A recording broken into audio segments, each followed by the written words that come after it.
Hi hello ನಮಸ್ಕಾರ. ಎಲ್ಲರೂ ಹೇಗಿದ್ದೀರಾ? ಐ ಹೋಪ್ ಎಲ್ಲರೂ ಚೆನ್ನಾಗಿದ್ದೀರಾ ಅಂತ ಭಾವಿಸ್ತೀನಿ. ಇವತ್ತು ನಾನು ಒಂದು ಪುಣ್ಯಕ್ಷೇತ್ರಕ್ಕೆ ಹೋಗ್ತಾ ಇದ್ದೀನಿ. ಈ ಒಂದು ಪುಣ್ಯಕ್ಷೇತ್ರ ಕರ್ನಾಟಕದ ದಾವಣಗೆರೆ ಜಿಲ್ಲೆಯ ಹೊನ್ನಾಳಿ ತಾಲೂಕಿನ ಬೆಳಗುತ್ತಿ ಗ್ರಾಮದಲ್ಲಿರುವಂತಹ ತೀರ್ಥರಾಮೇಶ್ವರ ಬೆಟ್ಟ.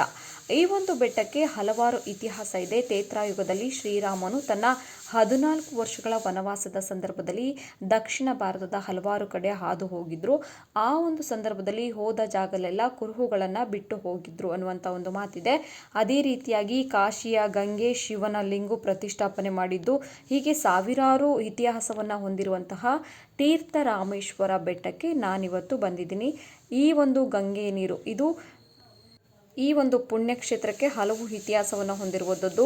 ಸಂಕ್ರಾಂತಿ, ಯುಗಾದಿ ಮತ್ತು ಮಹಾಶಿವರಾತ್ರಿಯ ಸಂದರ್ಭದಲ್ಲಿ ಇಲ್ಲಿ ತುಂಬ ವಿಶೇಷವಾದಂತಹ ಪೂಜೆ ನಡೆಯುತ್ತೆ. ಅದಲ್ಲದೆ ಅಮಾವಾಸ್ಯೆ ಸಂದರ್ಭದಲ್ಲಿ, ಪ್ರತಿ ತಿಂಗಳ ಅಮಾವಾಸ್ಯೆ ಸಂದರ್ಭದಲ್ಲಿ ಭಕ್ತಾದಿಗಳಿಗೆ ಅನ್ನ ಸಂತರ್ಪಣಾ ಕಾರ್ಯಕ್ರಮ ಇರುತ್ತೆ. ಇವತ್ತು ನಮ್ಮ ಮನೇಲಿ ದೇವರ ಕಾರ್ಯ ಇರೋದ್ರಿಂದ ನಾನು ಮತ್ತು ನನ್ನ ತಮ್ಮ ಇವತ್ತು ದೇವಸ್ಥಾನಕ್ಕೆ ಬಂದಿದ್ವಿ. ಈ ಒಂದು ದೇವಸ್ಥಾನ ಇದೆಯಲ್ಲ, ಸಾಕಷ್ಟು ಇತಿಹಾಸವನ್ನು ಹೊಂದಿದೆ. ಮತ್ತು 4 ತಲೆಯ ಬ್ರಹ್ಮ ಈ ದೇವಸ್ಥಾನ. ನೀವು ವಿಶೇಷವಾಗಿ ನೋಡ್ಬೋದು, ಶಿವನ ಪಕ್ಕದಲ್ಲಿ ಅಂದರೆ ಎಡಭಾಗದಲ್ಲಿ 4 ತಲೆಯ ಬ್ರಹ್ಮ ಇದೆ. ಹಿಂದೆ ಕನ್ನಡಿಯನ್ನು ಇಟ್ಟಿರುವಂಥದ್ದು 4 ತಲೆಯ ಬ್ರಹ್ಮನ ಒಂದು ವಿಗ್ರಹ ನಮ್ಮಲ್ಲಿ ಇರುವಂಥದ್ದು ವಿಶೇಷ. ಅಂದರೆ ಸಾಕಷ್ಟು ಜನ ಬಂದೋಗ್ತಾರೆ.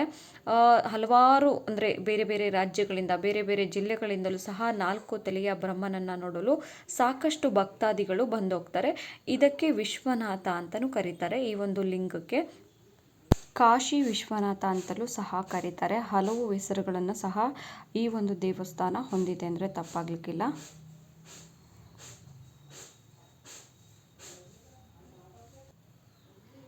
ಇನ್ನು ಈ ಒಂದು ಶಿವನ ದೇವಸ್ಥಾನ ಸುತ್ತಮುತ್ತ ಹಲವಾರು ದೇವಸ್ಥಾನಗಳಿವೆ. 4 ತಲೆಯ ಬ್ರಹ್ಮ, ಕಾಶಿ ವಿಶ್ವನಾಥ ಹಾಗೂ ಚಾಮುಂಡೇಶ್ವರಿ ಈ ವಿಗ್ರಹನ ನೋಡ್ಬೋದು. ಚಾಮುಂಡೇಶ್ವರಿ ಇದು ಹಲವು ವರ್ಷಗಳಿಂದ ಪ್ರತಿಷ್ಠಾಪನೆ ಆಗಿರುವಂತಹ ದೇವಸ್ಥಾನ. ಈ ಒಂದು ಸ್ಥಳಕ್ಕೆ ಪೌರಾಣದ ಪ್ರಕಾರ ಶ್ರೀರಾಮನ ವನವಾಸ ಸಮಯದಲ್ಲಿ ಬೆಳಗುತ್ತಿ ಕಾಡಿನಲ್ಲಿದ್ದಾಗ ಪತ್ನಿ ಸೀತೆಗೆ ತಡೆಯಲಾರದಷ್ಟು ಬಾಯಾರಿಕೆ ಆಗುತ್ತೆ.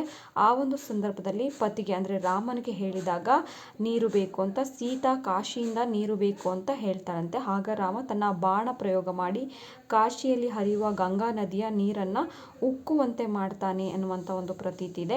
ಇದೇ ಆ ಒಂದು ಗಂಗಾ ನೀರು ಬಾಯಾರಿಕೆಯನ್ನು ತಣಿಸಿದ್ದು, ಜೊತೆಗೆ ಈ ಒಂದು ನೀರಿನಲ್ಲಿ ಸಾಕಷ್ಟು ರೋಗ ರುಜಿನಗಳು ಸಹ ವಾಸಿ ಆಗ್ತವೆ ಎನ್ನುವಂಥ ಒಂದು ಮಾತಿದೆ. ಇಲ್ಲಿ ಬಂದಂತಹ ಭಕ್ತಾದಿಗಳು ಸಹ ಆ ಒಂದು ತಾಯಿಯ ನೀರನ್ನು ಮೈ ಮೇಲೆ ಚಿಮಿಸ್ತಾರೆ. ಅಂದರೆ ಆ ಒಂದು ನೀರನ್ನು ಎಷ್ಟೋ ಬಾರಿ ಅಂದರೆ ನೀರನ್ನು ಕುಡಿಯೋದ್ರಿಂದ, ಆ ನೀರಿನಲ್ಲಿ ಸ್ನಾನ ಮಾಡೋದ್ರಿಂದ ರೋಗ ರುಜಿನಗಳು, ಬೆನ್ನು ನೋವು, ಸೊಂಟ ನೋವು, ಕಾಲು ನೋವು, ಹೀಗೆ ಸಾಕಷ್ಟು ರೋಗ ರುಜಿನಗಳು ನಿವಾರಣೆ ಆಗ್ತವೆ ಎನ್ನುವಂಥ ಒಂದು ಮಾತಿದೆ.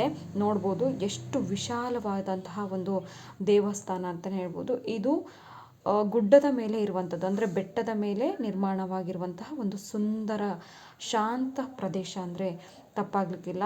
ಸುತ್ತಲೂ ಕಾಡಿದೆ. ಕಾಡಿನ ಮಧ್ಯೆ ಈ ಒಂದು ದೇವಸ್ಥಾನ.